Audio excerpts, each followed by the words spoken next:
সুন্দর বাংলাদেশ করতে পারবো, এটাই আমার চাওয়া। তো এখানে আমি শেষ করছি। আমি মোহাম্মদ রাফি, ইন্টার ফার্স্ট ইয়ারে পড়ি, এখনো ভর্তি হতে পারিনি, আবারও থাকার কারণে। আসসালামু আলাইকুম। রাফিদেরকে ধন্যবাদ জানানোর চাইতে বড় কথা হচ্ছে তাদের এই রক্তের বিনিময়ে তো আমরা সেখানে দাঁড়িয়ে অন্তর্বর্তীকালীন সরকারের কি করণীয়, কি করে আমরা একটি বৈষম্যহীন বাংলাদেশ তৈরি করবো, এসব নিয়ে কথা বলছি। কাজে আমাদের মনে রাখা উচিত আমরা যে বিষয়গুলো নিয়ে আজকে কথা বলছি সেই বিষয়গুলো এই দেশের জনগণের মূল দাবি ছিল সারা জীবন। এই দাবিগুলো পূরণ হয়নি বলে বারবার জনগণকে রাস্তায় নেমে আসতে হয়েছে। আমরা দেখেছি এই গত 2 মাসের কম সময় ধরে আমরা দেখছি যে আমাদের বাংলাদেশের নারীরও কিন্তু মৌলিক মানবাধিকার লঙ্ঘিত হচ্ছে এবং আমরা দেখছি যে রাস্তায় তার চলাচলের স্বাভাবিক অধিকার লঙ্ঘিত হচ্ছে। এই বিষয়গুলো নিয়ে গণতান্ত্রিক অধিকার কমিটি সবসময় অবস্থান রাখতে চায়, রাখছি আমরা মনে করি যে প্রতিটি মানুষের তার নাগরিক অধিকার নিয়ে সুস্থভাবে বেঁচে থাকার অধিকার থাকতে হবে। যে আইনের শাসনের কথা, যে বিচারের কথা আপনি বলে গেলেন, সে বিচার পাবার অধিকার বাংলাদেশের প্রতি এই জুলাই হত্যাকাণ্ড থেকে শুরু করে যতগুলো হামলা নিপীড়নের কথা ঘটেছে সবসময় বিচার পাবার অধিকার আমাদের থাকতে হবে। বৈচিত্র্যপূর্ণ অন্তর্ভুক্তিমূলক জীবনের অধিকার, মানবাধিকার থাকতে হবে। শ্রমজীবী মানুষের অর্থনৈতিক অধিকার থাকতে হবে, যেন বৈষম্য মেনে বাংলাদেশ আমরা করতে পারি। আমরা এই করতে আমাদের মাঝে পরিজন সম্প্রদায়ের প্রতিনিধি তুলে এসেছে। পূজা রানী দাস, আমি অনুরোধ করবো আমাদের মানুষের বক্তব্য পূজা রানী দাস।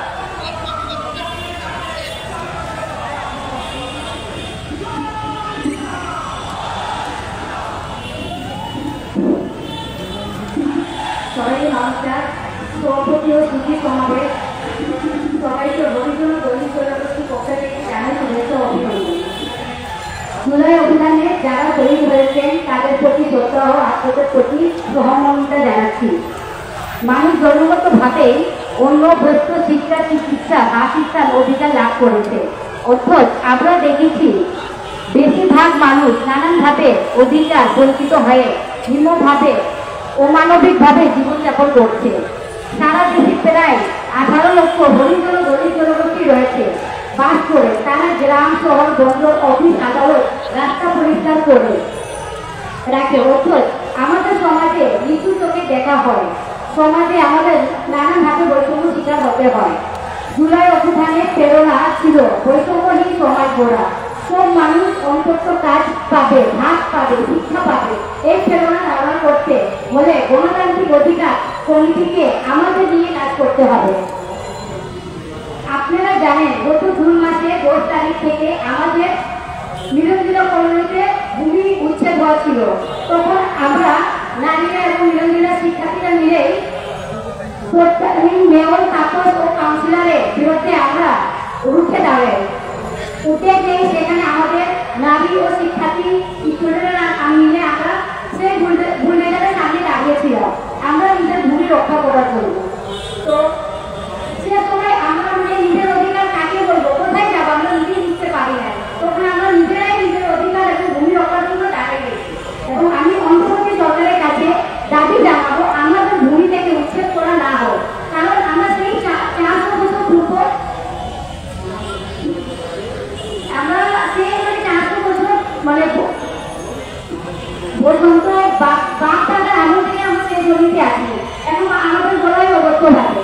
তো আমরা তো সব দিক থেকেই আমাদের কাছে নাকি এবং আইন অনুযায়ী আমরা দেখতে যাই, তখন দেখা যায় 60 বছর অনুযায়ী সে জমি হয়ে গেছে আর জমি তাদের নামে হয়। তো যেখানে আমাদের 4 বছর হয়ে গেছে তাহলে আমাদের উচ্ছেদ করা কেন হচ্ছে? এবং আমরা নারীদের নিয়ে কাজ করি, নারীদের জনপ্রতিনিধিত্বের দিক থেকে, এবং আমরা ভোট দিয়ে থাকি সব সময়। নির্বাচিত যে আসছে সবাই আমাদের বলে আপনাদের এটা দেওয়া হবে, কিন্তু বাস্তবতা আমাদের দেওয়া হয় না। তাই আমরা আমাদের একটি দাবি আমাদের এই বর্তমান সরকারের কাছে, আমরা নিজেদের ভূমি চাই। এই আন্দোলন আমাদের চলবে, যদি আমাদের এই দাবিটা না মানা হয় আবার আমরা সেই জুনের মতন আমরা আবার রাজপথে নামবো এবং আমাদের ভূমি অধিকার চাই। এটাই বলে সবাইকে ধন্যবাদ।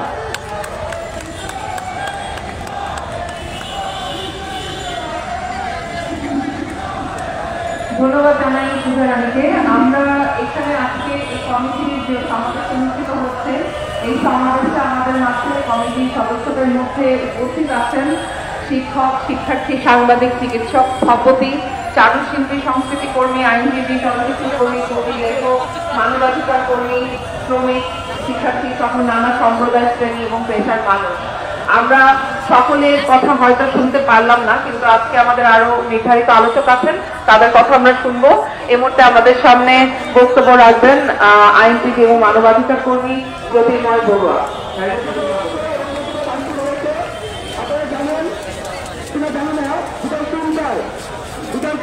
আমাদের সেখানে রামচরণের বাড়িতে লক্ষ্মীপুরের একটু প্রতিমা দুর্গামার ভাঙচুর হয়েছে। আমরা চাই সরজ, আমরা চাই কি, আমরা চাই আমরা চাই শান্তি। শান্তিতে আমরা সুন্দরভাবে কোন মাদ্রাসার ছাত্র ছাড়াই আমরা সুন্দরভাবে পরিবেশিত ভাবে আমরা আমাদের যে দুর্গা পূজা আছে সেটা আমরা সুন্দরভাবে পালন করতে চাই। আমাদেরকে সহযোগিতা করুন।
তাদের কাজের প্রায়োরিটি কতটুকু আসলে শেষ হয়েছে। তারা আইন শৃঙ্খলা রক্ষার যে মূল কাজটা, এই আইন শৃঙ্খলা প্রতিষ্ঠা করার, যে শান্তি শৃঙ্খলা প্রতিষ্ঠা করার যে মূল কাজটা, সেটি আসলে কতদূর করতে পেরেছে। বিভিন্ন নাম দিয়ে এবং এই বৈষম্য বিরোধী শিক্ষার্থীদের আদলেও নানান জায়গায় কিন্তু সেই একই রকমের আওয়ামী শাসন আমলে যে আচরণ আমরা দেখেছি, সেরকমের কাজ কিন্তু এখন শুরু হয়েছে। জোর জবরদস্তি যখন নিয়মটাকে ডিঙিয়ে প্রাধান্য পেতে শুরু করে, তখনই হচ্ছে আমাদের এই ধরনের আলাপ আলোচনাগুলো সামনে আসে। আপনি যখন নিয়ম মানবেন না, আপনি যখন নিয়মের মধ্যে থাকতে না চেয়ে যখনই জোর খাটানোর চেষ্টা করবেন, তখনই আপনি আপনার মতটাকে চাপিয়ে দেওয়ার জন্য মাজার ভাঙবেন, তখন আপনি আপনার মতটাকে চাপিয়ে দেওয়ার জন্য মন্দির ভাঙবেন, আদিবাসীদের বাড়িতে আগুন দেবেন, তাদেরকে হত্যা করবেন। এই সমস্ত বিষয়গুলো কিন্তু হচ্ছে থাকলে হচ্ছে আপনার জোর খাটানোর জায়গাটাকে যখন আপনি প্রাধান্য দেন। 15.5 বছর যাবত আওয়ামী লীগ এই কাজটি করেছে আমার আপনার উপর। তারা তাদের জোরটাকে খাটানোর চেষ্টা করেছে, আমাদের কোনো কথাই তারা শুনতে চায় না। আমরা আমাদের কথা বলে গেছি, আমাদের কোনো কথাই তাদের প্রাণের মধ্যেও ঢোকেনি, তারা আমলেও নেননি। আইনের নামে, আইন শৃঙ্খলা রক্ষার নামে যে সমস্ত আইন তারা করেছিলেন সে সময়, তার সবটাই ছিল আমাদের মতকে, আমাদের মত প্রকাশের স্বাধীনতাকে যাতে নিয়ন্ত্রণ করা যায় সেই দৃষ্টিভঙ্গিতে। কোন আইনের কথা বলবেন আপনারা? 2019 সালে 54টি স্পেসিফিক আইন তারা তৈরি করেছিলেন পুরো একটি বছরের সময়ের মধ্যে। সেই 54টি আইনের চরিত্র বিশ্লেষণ করেও যদি আপনারা দেখেন, দেখবেন প্রত্যেকটা আইনের মূল উদ্দেশ্যটাই ছিল হচ্ছে নিয়ন্ত্রণ। আমরা যাতে কোনো একটা কথা বললে নিয়ন্ত্রণ করা যায়, শ্রমিকরা যাতে কোনো একটা কথা বলতে গেলেই, দাবি করতে গেলেই যেন নিয়ন্ত্রণ করা যায়, রাজনৈতিক কর্মীরা যাতে কোনো রকমের বক্তব্য তুলে ধরতে গেলেই নিয়ন্ত্রণ করা যায়, এই ছিল হচ্ছে মূল আইনের চরিত্র। তাহলে আইনের কথা যখন আমরা বলছি, আইন হতে হবে হচ্ছে জনগণের প্রয়োজনে, জনগণ থেকে হচ্ছে দাবি উঠবে, সেই জায়গা থেকে কিন্তু আইন। খুব মজার একটা কথা হলো যে এরই মধ্যে আওয়ামী লীগ 2023-এর শুরু থেকে বৈষম্য বিলোপ আইন নামে একটি আইনেরও খসড়া কিন্তু করেছে। সেটির শুরুতেই হচ্ছে সমস্ত বৈষম্য, অধিকতর বৈষম্য তৈরি করে তারা সম্পূর্ণ এই আইনের ড্রাফটটাকে তৈরি করেছে। সেই আইনটাকেই আমরা শুরুতেই বলেছি, আমরা সমালোচনা করেছি যে অংশীজনদের সাথে আলোচনা না করে এরকমের একটি আইনেরও আসলে তারা চিন্তা করেছে। যখন বৈষম্য বিলোপের আইন, সেই আইন নতুন করে বৈষম্য তৈরি করে। এই একটা ছোট্ট বিষয়ের মধ্য দিয়ে কিন্তু আপনাদের সামনে পরিষ্কার হয়ে ওঠে যে আমাদের বিগত সময়ের শাসন ব্যবস্থা অন্তত 15.5 বছরের কথাটাকেই যদি আমরা আলোচনায় করি, তাহলে সেটা কেমন ভাবে ছিল, তাদের মূল উদ্দেশ্যটা কোন জায়গায়। এই যে মব জাস্টিসের কথা আমরা এখন শুনতে পাচ্ছি, যে পিটিয়ে মেরে ফেলা ঢাকা বিশ্ববিদ্যালয়ের মতো জায়গাতে, যেখান থেকে এই বৈষম্য বিরোধী আন্দোলনের সূত্রপাত হল, তারা নিজেরাই বৈষম্য করতে গেছে। জাহাঙ্গীরনগর বিশ্ববিদ্যালয় এই বিপদের মধ্যে থেকে একটি দুঃসহ অবস্থার মধ্যে থেকে শিক্ষার্থীরা সেখানে আন্দোলন করেছেন, তাদের শক্তি, তাদের সাহসকে হাতে করে দেখার কোনো সুযোগ নেই। সেখানে ছাত্রলীগ করছে আসতে বলে কাউকে পিটিয়ে মেরে দিচ্ছে। এই আমাদের বোঝাপড়া। আমি এই বোঝাপড়াটাই কিন্তু বুঝতে পারছি না। আপনারা মব জাস্টিসের নাম করে আপনাদের চিন্তা চেতনায় এখন আপনারা আমাদের উপরে চাপিয়ে দেওয়ার চেষ্টা করছেন। আমরা কোনো বাইরের ভিতরে থাকতে চাইনি, না আওয়ামী লীগ, না বিএনপি, না অন্য কোনো রাজনৈতিক দলের বাইরে। আমরা সাধারণ মানুষ, সাধারণ মানুষ সবার মধ্যে ক্ষমতা চায়। আমার কৃষক যাতে তার ন্যায্য মূল্যে ছাড় পেতে পারে, আমার শ্রমিকের যাতে ন্যায্য বেতনটা হয়, তাকে যেন মজুরির জন্য তাকে জানাতে গেলে যেন গুলি খেয়ে মরতে না হয়, আমার সাধারণ মানুষ যেন নিরাপদে বাড়িতে থাকতে পারে, তার সন্তান যেন সুশিক্ষা পায়, এই ব্যবস্থাগুলোর কথাই তো আমরা শুরু থেকে বলছি। এগুলো নিরাপত্তা বিধান করার জন্য যে আইনের প্রয়োজন, সে আইন কখনোই কিন্তু কাজ করে। আমাদের একটি পুলিশ বাহিনীকে এই পুরো রাষ্ট্রযন্ত্র তাদের রাজনৈতিক বাহিনী হিসেবে ব্যবহার করতে করতে করতে করতে তাদের নিজেদের মধ্যেও এই বোধটা ছিল না যে তারা রাষ্ট্রীয় বাহিনী, তারা আমাদের বেতনে আমাদের ঘরের টাকায় চলা একটা বাহিনী। যেভাবে তাদেরকে ব্যবহার করা হয়েছে, যেভাবে তাদের মরালটাকে নষ্ট করে দেওয়া হয়েছে, এই পুলিশ বাহিনীর এই মরালটাকে ফিরিয়ে আনতে আমাদের কতদিন লাগবে তা আমরা নিশ্চিত করে বলতে পারব। পুলিশ না থাকলে কি হয়, আমি আপনি সবাই দেখছি আমাদের যে সমাজ ব্যবস্থা, তাতে সেনাবাহিনীকে ম্যাজিস্ট্রেসি পাওয়ার দিয়ে এই পুলিশি ব্যবস্থার আপনি বিকল্প তৈরি করতে পারবেন না।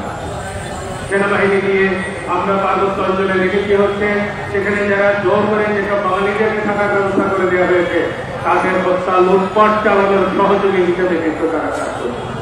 ইভেন গতকালকে দিঘিনালা ক্লাবের স্থানীয়দের সাথে কথা বলেছে, তারা রাতের বেলায় প্রতিরোধ করে তুলেছিল যুবকরা, তাদেরকে বলা হয়েছে আপনারা সরে যান, আমরা আছি এখানে।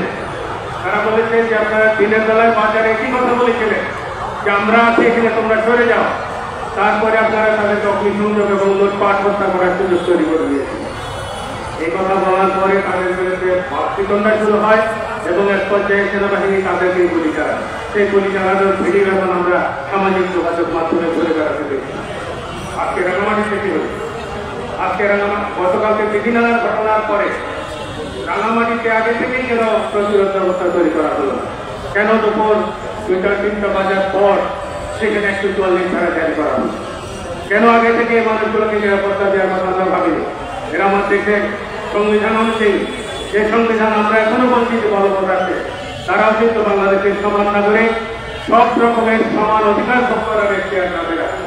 তাহলে তাদের প্রোটেকশনের জায়গাটা সবকিছু জানিয়ে করে থাকা করার পরে কেন আমরা চেষ্টা করতে?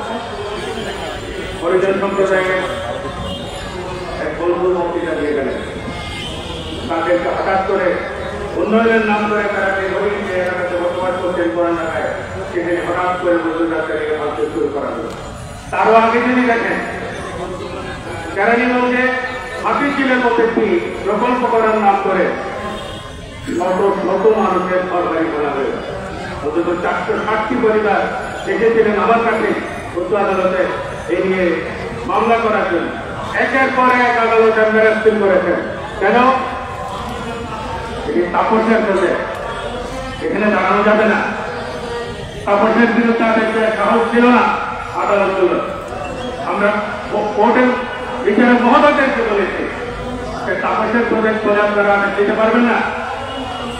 CSRS পর্যন্ত যাদের সমস্ত দলিল আছে, সবকিছু আছে, 5তলা বিল্ডিং, ওকের মধ্যে হাতুড়ি দিয়ে ফিরিয়ে তার 5তলা বিল্ডিং তার চোখের সামনে করিয়ে দেওয়া হয়েছে।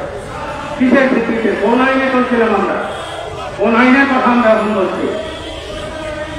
যে আইন আমার 40 বছরের সমস্ত মালিকানা টাকা সবকিছু টাকা সম্পত্তির নিরাপত্তা দিতে পারে না সে আইন কোন আদালতের কথা বলছে? আপস জড়িত বলে যে আদেশ দিতে পারে না, মামলা শোনার সাহস পায় না, এই কোর্টের কথা বলছি আমরা। এই পরিস্থিতিগুলোরই আমরা পরিবর্তন চাই। আমরা আর মার খাবো না, আমরাও ঘুরে দাঁড়াবো। আপনারা যদি আমাদেরকে বাধ্য করেন, আমরাও অস্ত্র হাতে তুলে নিতে চাই। সেই ট্রেনিংও আছে আমাদের। আমাদেরকে অনুরোধ করছি, ফেলে দেবেন ওই জায়গাতে। ধন্যবাদ।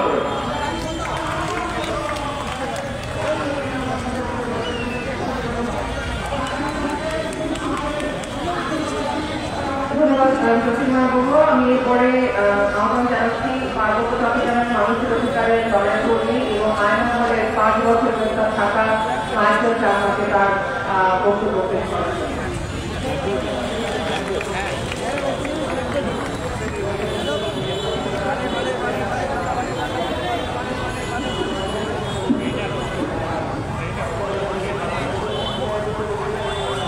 গণতান্ত্রিক অধিকার রক্ষা কমিটি কর্তৃক আয়োজিত আজকের এই সভায়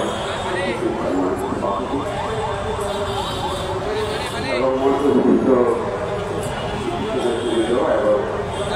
এবং সবাইকে সংগ্রামী জানিয়ে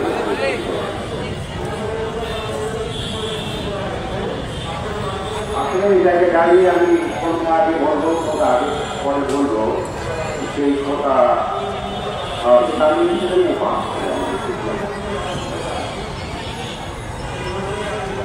আপনারা জানেন বিগত হাসিনা সরকারের আমাদের দ্বিতীয় অবস্থা ছিল যে তেমন অবস্থায় আমাদের দেশটা দেশের অবস্থা ছিল, আমরা দিন পার করেছিলাম।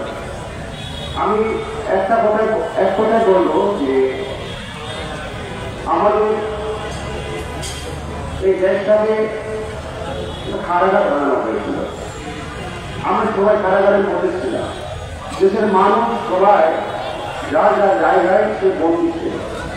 এর কারণে নানা রকম আইন কানুন বানিয়ে নানা অবস্থার মধ্যে দিয়ে মানুষকে তার সমস্ত গণতান্ত্রিক অধিকারকে প্রতিষ্ঠিত করার যতটুকু সম্ভব ছিল তা সেই হাসিনা করেছে। গণতান্ত্রিক অধিকারের কথা আমরা বলছি, আমি কত প্রকার বৈষম্যের কথা আমি বলছি। আমি পার্বত্য চট্টগ্রামের একজন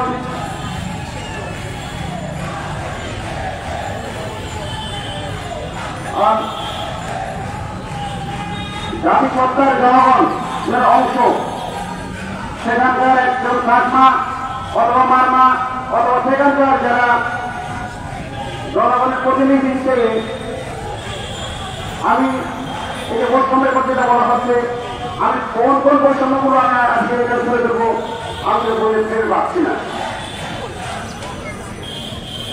আমি প্রথমে যেটা বলবো সেটা হলো এই যে আপনারা বিগত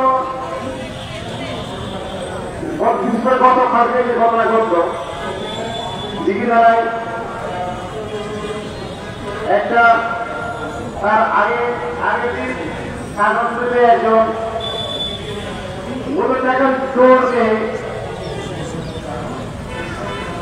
তার কিছু লোক তাকে পিটিয়ে আহত করার পর যখন সে মারা যায়, এখন সে প্রথমে অ্যাক্সিডেন্ট হয়। এই ঘটনাকে কেন্দ্র করে সে গতকালকে দিঘিনালায় যা ঘটে গেল তা সবাই জানে, সেটা নতুন করে বলা কিছু না। কিন্তু এর প্রেক্ষাপটটা আমাদের দেখা দরকার, এটা কেন হচ্ছে, এটা কি নতুন কিছু? দিঘিনালায় যে পাহাড়িদের বাড়ি করে আক্রমণ করা হলো, তাদের উপর তাদের বাড়ি করে অগ্নিসংযোগ করা হলো, এটা কোনো নতুন ঘটনা। এইরকম ঘটনা পাহাড়ে ঘটনের পর ঘটন ঘটেছে।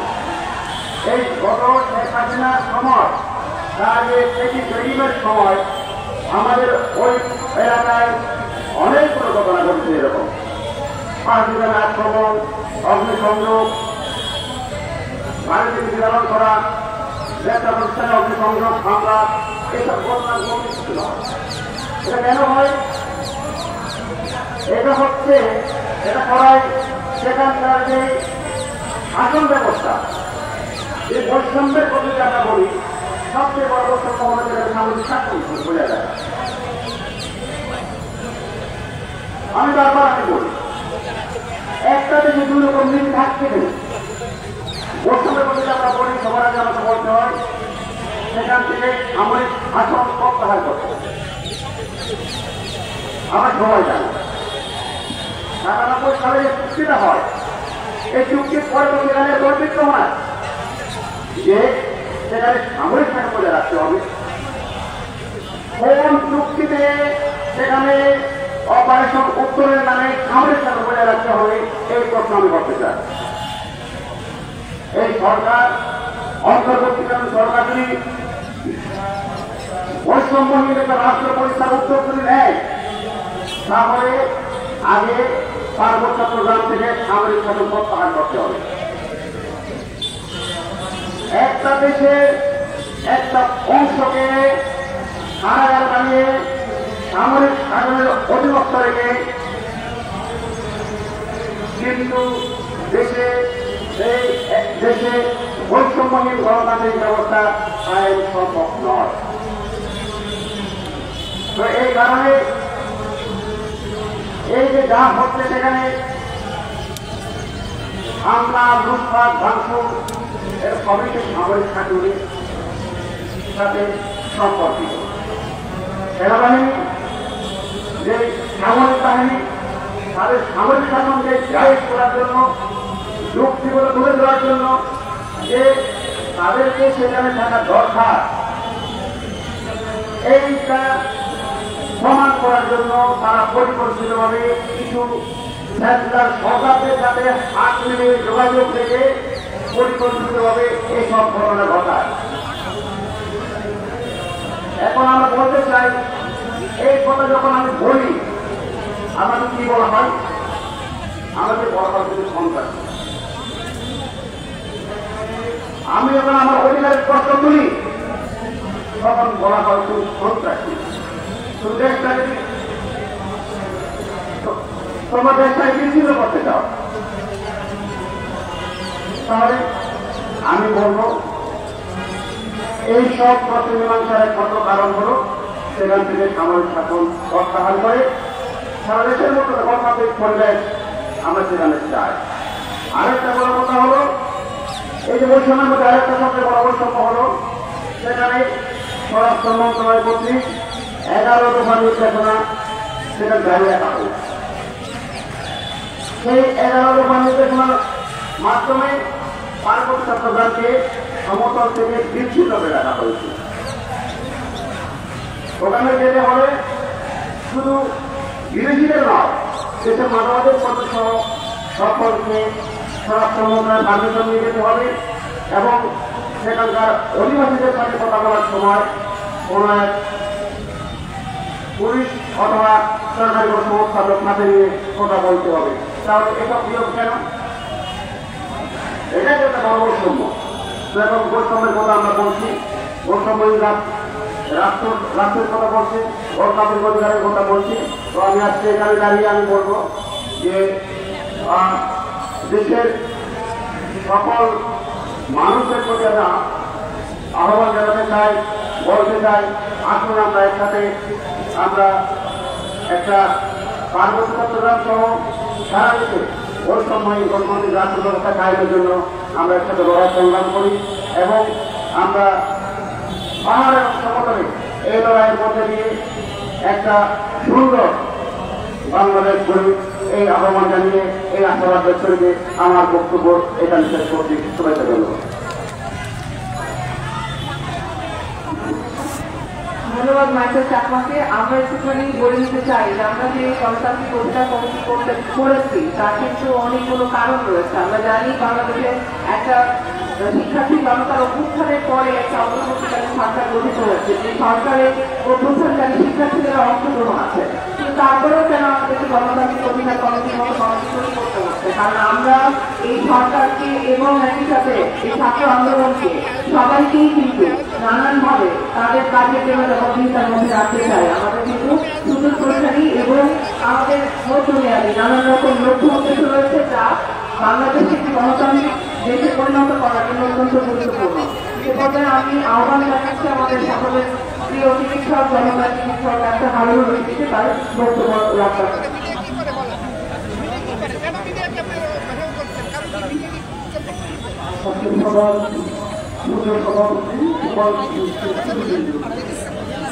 আমি আমার বক্তব্য শুরুতে জুলাই আন্দোলনে যারা শহীদ হয়েছে তাদের সকলের প্রতি আমার গভীর শ্রদ্ধা জানিয়ে আগে আমার বক্তব্য শুরু করতে চাই।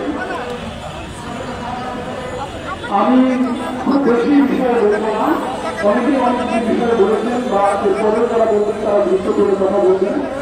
আমি শুধু আমাদের এই সবার পক্ষ থেকে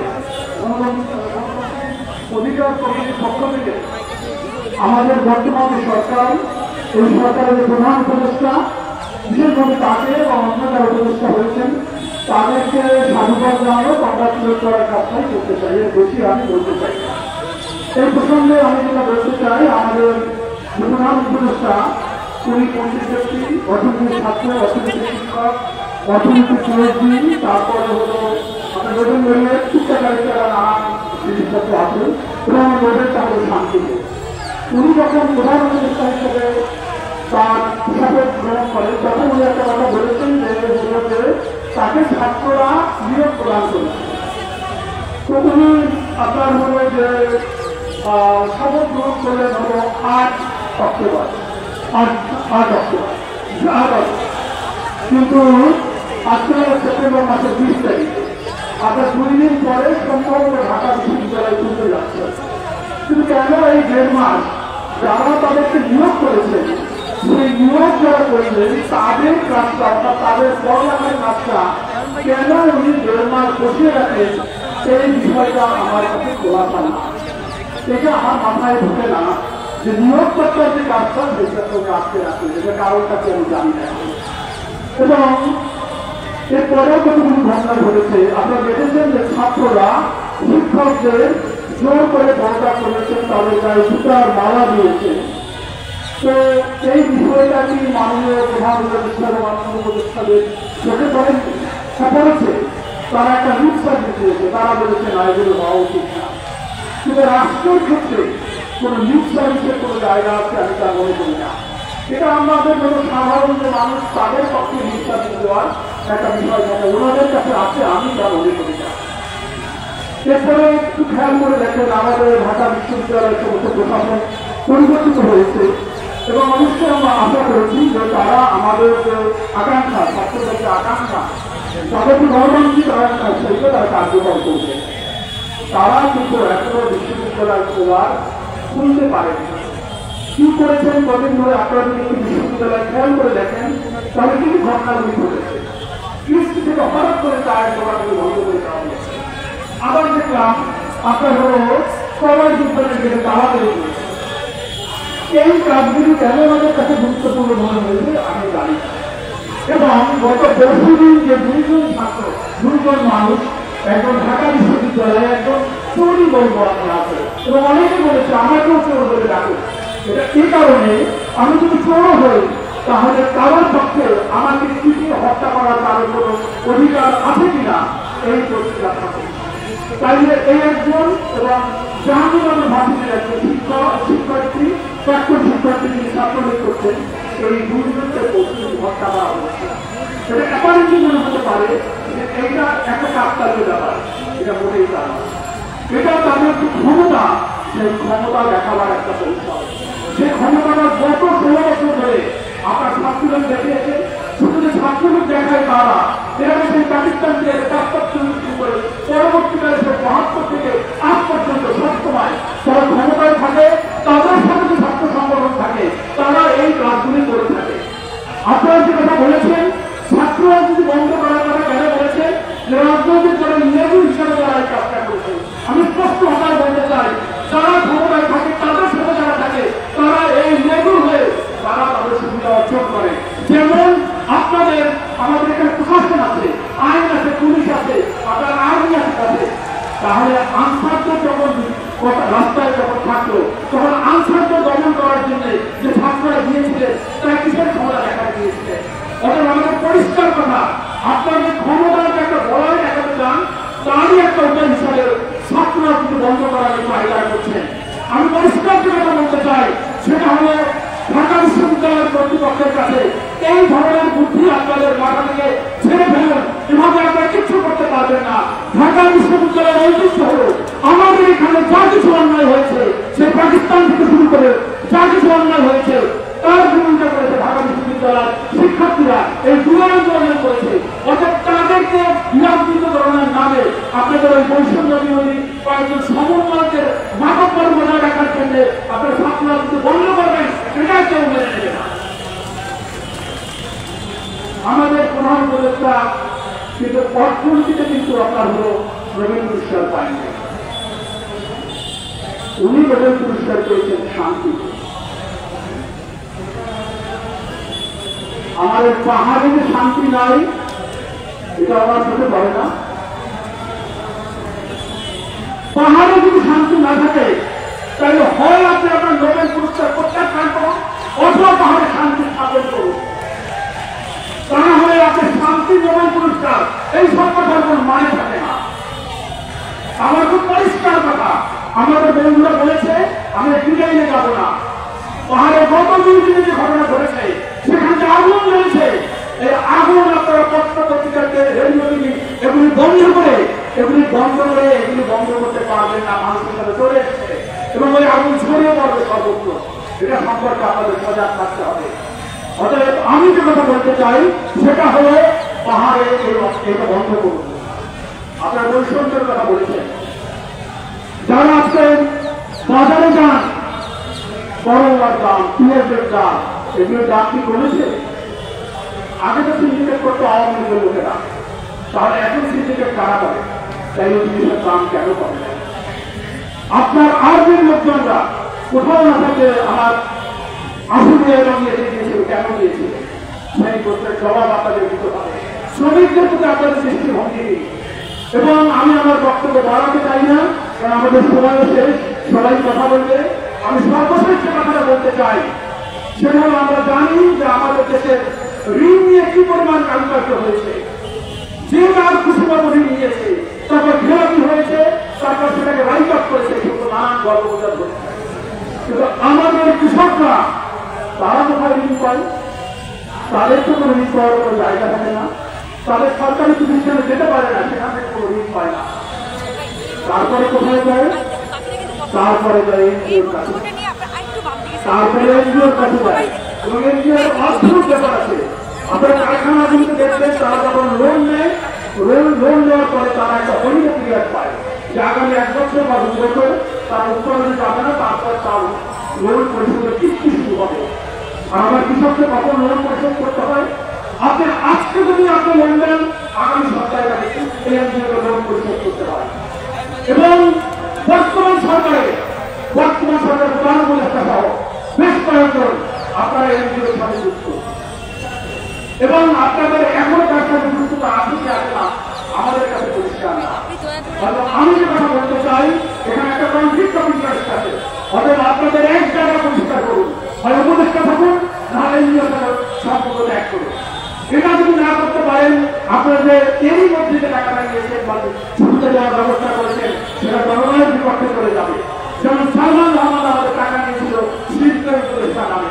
অতএব আমি পরিষ্কার যেটা বলতে চাই, আপনাদের একটা জায়গা পরিষ্কার করুন, তা হলে হবে না। মানুষের বৈষম্য যদি দূর করতে না পারেন, মানুষের যদি অধিকার প্রতিষ্ঠা না করতে পারেন, তাহলে আপনাদের আমার জন্য মানুষ রক্ত দেয় নাই। এখানে হাজার হাজার মানুষ রাস্তায় নিচ্ছে, লক্ষ লক্ষ মানুষ রাস্তায় নিচ্ছে। আমি বক্তব্য বাড়াতে চাই না, সকলকে ধন্যবাদ, সকলকে সাধুবাদ জানাতে চাই এবং পরিষ্কার যে কথা বলতে চাই সেটা হলো আমাদের যে গণতান্ত্রিক অধিকার, সেই অধিকার প্রতিষ্ঠা করার জন্য যে লড়াই, সে লড়াই চলবে। আপনি কোথাও বৈষম্য করেছিলেন সংখ্যাগুলোর উপরে, তাদেরকে আক্রমণ করেছিলেন, অন্য জায়গায় আক্রমণ করেছিলেন। অর্থাৎ এই বৈষম্যগুলো কিন্তু আপনারা দূর করেন নাই। আমি আপনাদের সকলকে ধন্যবাদ জানিয়ে আমি আমার বক্তব্য শেষ করছি।